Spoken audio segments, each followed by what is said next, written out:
in the field of hydrology. It was Sir Bernard Palissy in 1580 who was the first person who described the present water cycle which we learn in school.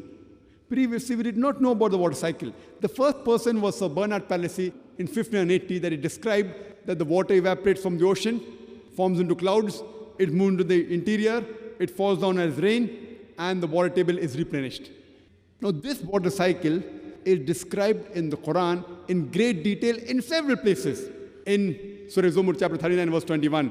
In Surah Room chapter number 30, verse number 24. In Surah Mu'minoon chapter number 23, verse number 18. In Surah Hijr chapter number 15, verse 22. In Surah Noor chapter number 24, verse 43. In Surah Room chapter number 30, verse 48. In Surah Ra'd chapter number 13, verse number 17. In Surah Araf chapter number 7, verse number 57. In Surah Furqan chapter number 25, verse 48 to 49. In Surah Fatir chapter 35, verse number 9. In Surah Qaf chapter number 50, verse number 9. In 11. In Surah Waqia chapter 56, verse 68 to 70. In Surah Mulk chapter 67, verse number 30. In Surah Tariq chapter number 86, verse number 11. You can keep on giving references only of water cycle mentioned in the Quran 1400 years ago.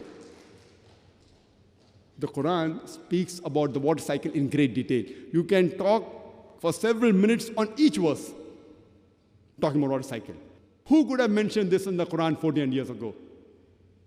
And the atheists would be silent. Keep on. There are several scientific facts mentioned in the Quran. The Quran speaks about geology. Today, science tells us that the mountains give stability to the earth. If the mountains were not there, the earth would shake.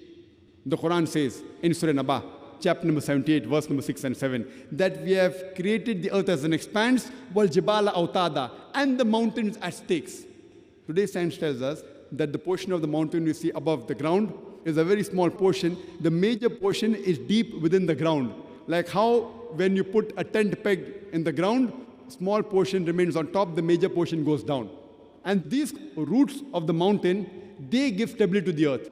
The Quran says in Surah Anbiya, chapter number 21, verse number 31, that we have created the mountain standing firm on the earth, lest it would shake with you. In the field of oceanology, we knew previously that there were two types of water, salt and sweet. But we did not know that why these two waters did not mix. Quran says in Surah Furqan, chapter number 25, verse number 53, that it is Allah who has created two bodies of flowing water, one sweet and the other salty. Though they meet, they will not mix. There is a barrier between them which is forbidden to be trespassed. Today, after science advance, we have come to know that though one type of water flows into the other type of water, it loses its constituents and gets homogenized into the water it flows. This homogenizing area, the Quran refers to as barzakh, an unseen barrier, which science has discovered today, and Quran has mentioned 1400 years ago. In the field of biology, the Quran says in Surah Anbiya, chapter number 21, verse number 30, وَجَعَلْنَا مِنَ الْمَاءِ كُلَّ شَيْءٍ hai, we have created every living thing from water. Who could have believed 1400 years ago that every living creature is made of water? Today, science has confirmed that everything is made from water.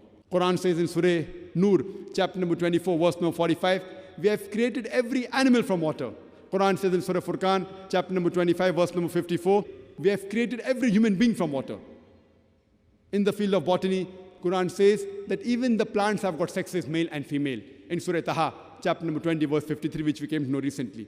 Quran says that every kind of fruits are created in pairs. In Surah Ra'd, chapter number 13, verse number 3. In the field of zoology, Quran speaks about the lifestyle of the animals. In Surah Anam, chapter number 6, verse number 38. Quran speaks about the lifestyle of the bees. In Surah Nahl, chapter number 16, verse 68 and 69. Quran speaks about the spider. In Surah Ankabut, chapter 29, verse 41. About the ant in Surah Namal, chapter number 27, verse number 17 to 18. And all these aspects of the spider, of the ants, of the bees, we have come to know recently, and Quran mentions in detail 1400 years ago.